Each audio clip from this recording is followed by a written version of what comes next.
Rest periods at the gym are a topic that so many people have so many mixed opinions about, so I thought I'd give you the performance rundown. Now, what we want to do initially with rest periods, the first factor that we consider is logistics. So if someone doesn't have a whole bunch of time to train, they're limited on time, then the main variable we're actually going to manipulate is rest periods to shrink that down to allow them to get the most amount of productive work possible. Now, if we're going to look at things like hypertrophy and strength, that whole 2 to 3 to 5 minutes is going to be the best rest period to get because you get the most complete recovery. You recover all substrates, your heart rate, your breathing comes down to a normal rate, and you've got the highest likelihood of the highest amount of motor unit recruitment.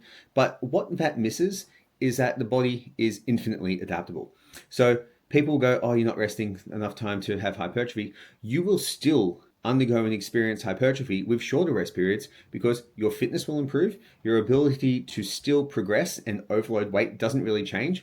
All that happens is that the amount of stimulus that relative per set may go down because of time that you have able to rest. And that's something that a lot of people miss. So what I generally recommend for most people, if they are in a time constrained way to train and they can't have these 3 to 5 minute rest periods, what you want to look at is using supersets of antagonistic, so opposite muscle groups in your training program. So for example, if I'm doing a bicep tricep workout, what you find is that when you're working your biceps, your triceps are actively relaxing. And when you're actively relaxing sounds like a bit of a misnomer, doesn't it? And when you're doing your triceps, your biceps get some recovery as well. So if you're only going to have, say, a minute 30 in between, what really happens is you get more than 3 minutes because we've got to include the time of doing the set. So you may actually get quite close to that overall recovery.